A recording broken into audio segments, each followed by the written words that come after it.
Hello and welcome to LexPeeps.in. In this video, we will be discussing about powers of Karta. This is lecture number 2 on powers of Karta. In the earlier video, we have discussed about the alienation as a power of Karta. If you haven't watched the video, the link has been provided in the description below. Do watch the video and do let us know. Now moving on to the other powers of Karta. The powers of Karta includes management of family affairs or property, right to income and expenditure, right to representation, power of compromise, power to contact or acknowledge debts, and power to enter into contract. So in this video, we shall be discussing about all the powers rather than alienation. So now let us discuss the powers of Karta one by one. जो पहली power of करता है वो है management of family affairs और property. कर्ता के पास एब्सोल्यूट राइट्स होते हैं to manage the family affairs और प्रॉपर्टी. अब इसका मतलब क्या है? इसका मतलब ये है कि अगर कर्ता किसी एक फैमिली मेंबर के ऊपर ज्यादा स्पेंड कर रहा है तो उसका डिस्क्रिशन है, वो ऐसा कर सकता है. He has absolute rights over the management of the property. उसको कैसे प्रॉपर्टी मैनेज करनी है, कैसे नहीं करनी है वो कर्ता का एब्सोल्यूट डिस्क्रिशन बन जाता है. नाउ अब अगर कोई कर्ता परेशान है कर्ता से, तो उस केस में वो क्या कर सकता है? He can ask for partition. अगर उसको ये लगता है कि कर्ता मिसमैनेज कर रहा है प्रॉपर्टी को, तो उस केस में जो को पार्टनर है वो पार्टीशन को डिमांड कर सकता है. Now the second right of karta is power to income and expenditure. Karta के पास कंट्रोल होता है over the family income of the joint family property. Joint family property से जो इनकम आती है उसका कंट्रोल होता है कर्ता के हाथ में. एंड उस प्रॉपर्टी से जो इनकम आई है उसको कैसे खर्च करना है, debt is also upon the karta. वो कर्ता देखेगा कि उसको कैसे खर्च करना है उस इनकम को. ही कैन स्पेंड ज्यादातर ऑफ income on some family members और दूसरों के लिए कम स्पेंड कर सकता है. तो वो डिस्क्रिशन रह जाता है कर्ता के ऊपर कि उसको किस फैमिली मेंबर पे कितना स्पेंड करना है. से फॉर एग्जांपल अगर किसी डॉटर की उसको मैरिज करनी है तो उस केस में वो डॉटर के ऊपर ज्यादा खर्चा लगा सकता है. ये पूरा जो डिस्क्रिशन होगा ये कर्ता के ऊपर होगा. इस केस में भी क्या होगा, अगर कोई को पार्टनर अगर अग्री नहीं करता है कर्ता से, so what he can do is he can demand partition. वो पार्टीशन का डिमांड कर सकता है और उससे उसका जो उसका शेयर होगा वो अलग निकल आएगा. तो वो अपना शेयर अलग करने को बोल सकता है. अब अगर कर्ता जो है वो मिस अप्रोप्रिएट कर देता है funds of the joint family property. Miss appropriate का यहाँ पे मतलब ये है कि अगर उसने जो इनकम है उससे अपनी कोई पर्सनल प्रॉपर्टी खरीद ली है या फिर उसने जुए में पैसे लगा दिए हैं.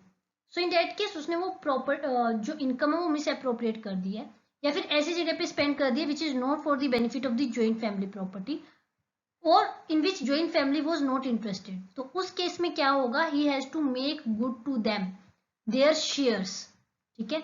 अब वो जो अदर को पार्टनर्स है उसको वो पैसा जो है उनके हिस्से का जो शेयर है, उनके हिस्से के शेयर से जितने भी पैसे उसने मिस अप्रोप्रिएट किए हैं वो अदर को पार्टनर्स को वो देगा. ठीक है. जितना भी उसने मिस अप्रोप्रिएट किया है, जितनी भी इनकम उसने मिस अप्रोप्रिएट की है वो सारा जो करता है वो अदर को पार्टनर्स को देगा. He is liable to do it. So अब हमारा आता है next is right to represent. Karta जो होता है वो ज्वाइंट फैमिली को रिप्रेजेंट करता है इन ऑल मैटर्स, चाहे वो लीगल मैटर्स हो, वो सोशल मैटर हो या फिर रिलीजियस मैटर हो. नाउ लीगल मैटर्स से हम यहाँ पे समझते हैं कि अगर फैमिली प्रॉपर्टी के अगेंस्ट कोई केस चल रहा है या फिर किसी को ज्वाइंट फैमिली प्रॉपर्टी को सू करना है, उस केस में वो क्या करेगा, वो सिर्फ कर्ता को नेसेसरी पार्टी बना देगा. सारे को पार्टनर्स को एज अ पार्टी इंक्लूड करना जरूरी नहीं है. अगर वो सिर्फ कर्ता को पार्टी बनाता है तो कर्ता इज अ नेसेसरी पार्टी. और अगर उसको को पार्टनर्स को पार्टी बनाना है या नहीं बनाना है तो वो उसका डिस्क्रिशन है. वो बना सकता है, वो नहीं भी बना सकता है, या फिर कुछ को पार्टनर्स को पार्टी बना सकता है, दूसरे को नहीं बना सकता है. कर्ता इज अ नेसेसरी पार्टी और अदर को पार्टनर्स नेसेसरी पार्टी नहीं होती है. अब अगर कर्ता के अगेंस्ट कोई डिक्री आ जाती है तो उस केस में ये जो डिक्री होगी ये हर एक को पार्टनर पर भी बाइंडिंग होगी, बिकॉज कर्ता जो होता है वो पूरी ज्वाइंट फैमिली को रिप्रेजेंट करता है। ऑलराइट, प्रोवाइडेड कि जो कर्ता है अगर माइनर है तो वो माइनर के इंटरेस्ट में काम कर रहा है, ये नहीं है कि उसने माइनर की जो प्रॉपर्टी है, माइनर का जो इंटरेस्ट है उसके अगेंस्ट उसने कोई काम ना किया हो।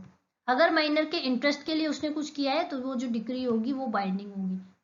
कर्ता का हर एक एक्ट माइनर पे भी अप्लाई होगा। Alright, so now next is power of compromise. So now power of compromise में क्या है कि जो करता है वो किसी भी इशू में कॉम्प्रोमाइज कर सकता है which is related to the joint family property. Say for example कोई फैमिली डेट है, उसको उसके लिए उसको कॉम्प्रोमाइज करना है, तो उस केस में वो कॉम्प्रोमाइज कर सकता है और ये जो कॉम्प्रोमाइज होगा ये परफेक्टली वैलिड होगा। This will be perfectly valid. Alright, but provided कि जो कॉम्प्रोमाइज उसने किया है वो बोनाफाइड किया है, that is for the interest of the family उसने किया है, not for his personal gains. Right, वो for the benefit of the family होना चाहिए। If it is not for the benefit of the family या फिर किसी जैसे माइनर है उसके इंटरेस्ट के अगेंस्ट वो जाके कोई कॉम्प्रोमाइज कर रहा है तो वो जो कॉम्प्रोमाइज होगा वो वैलिड कॉम्प्रोमाइज नहीं होगा और वो माइनर को पार्टनर पे वैलिड नहीं होगा। अगर वो for the interest of the minor है तो in that case it will be binding on the members of the family including minor as well. Now the next point is the power to contact or acknowledge debt. कर्ता के पास एक implied authority होती है कि वो money borrow कर सकता है कहीं से भी for the purpose of family business. अगर उसको कोई फैमिली बिजनेस नया भी चलाना है या फिर अगर उसको कोई घाटा हो रहा है, अगर उसको कोई लॉस हो रहा है तो उस केस में क्या कर सकता है वो डेट ले सकता है। ऑलराइट, वो फैमिली बिजनेस नया अगर कोई न्यू फैमिली बिजनेस उसको खोलना है तो उसके लिए वो जो है डेट ले सकता है। सो कर्ता के पास ये इंप्लाइड अथॉरिटी है कि वो मनी बोरो कर सकता है for the purpose of family business. Also he has implied authority to borrow money for family purposes. अब इस फैमिली पर्पसेज में क्या आ जाता है, हमारा आ जाता है एजुकेशन।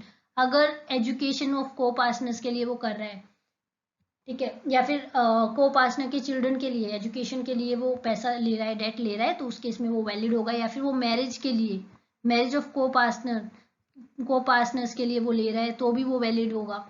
या फिर वो मेडिसिन के लिए ले रहा है, एसेंशियल्स के लिए ले रहा है, तो वो भी उस कर्ता के पास एक इम्प्लाइड अथॉरिटी है कि वो मनी बोरो कर सकता है। Now there is a burden of proof of necessity for a loan. अगर कोई डेट ले रहा है, कर्ता डेट ले सकता है फॉर फैमिली पर्पस या फिर फैमिली बिजनेस के लिए। अब इसका जो बर्डन ऑफ प्रूफ होगा वो किस पे होगा, वो बर्डन ऑफ प्रूफ होगा जो पैसे उसको दे रहा है। ऑलराइट, जो पैसे देगा उसके ऊपर ये बर्डन होता है कि उसको ये देखना होता है if there is necessity for loan, उसको ये नेसेसिटी चेक करनी होगी। अगर नेसेसिटी नहीं है so he can not provide the loan. उसको देखना होगा कि फैमिली पर्पस ऐसा है जिसके लिए नेसेसिटी अराइज हुई है या नहीं हुई है। अब कितनी नेसेसिटी है वो उसको नहीं देखना है, ठीक है, अमाउंट उसको नहीं देखना है, उसको सिर्फ इतना देखना है कि नेसेसिटी है या नहीं है। सेम वो न्यू बिजनेस अगर कोई ओपन कर रहा है और उसके लिए उसको लोन चाहिए कर्ता को, तो वो here new business means new family business, कर्ता का अपना पर्सनल बिजनेस नहीं इसमें इन्वॉल्व होगा। It is all about the family business. अब कई बार क्या होता है कि कर्ता जो होता है वो अपने पर्सनल सिक्योरिटी पे डेट ले लेता है, तो उस केस में क्या होगा, अगर कर्ता अपनी पर्सनल सिक्योरिटी पे लोन लेता है और उसको स्पेंड करता है for the benefit of the joint family property. Important है कि वो जॉइंट फैमिली प्रॉपर्टी पे स्पेंड करे, for the benefit of joint family property उसको स्पेंड करे। अगर वो for the benefit of joint family property करता है तो वो अदर को पार्टनर से कॉन्ट्रीब्यूशन मांग सकता है। ऑलराइट, अगर वो अपनी पर्सनल सिक्योरिटी पे ले रहा है तो उसका राइट है कि वो कॉन्ट्रीब्यूशन मांग सकता है फ्रॉम द अदर को पार्टनर्स। नाउ कर्ता के पास एक और राइट है, वो डेट्स को, पास्ट डेट्स को एक्नॉलेज कर सकता है।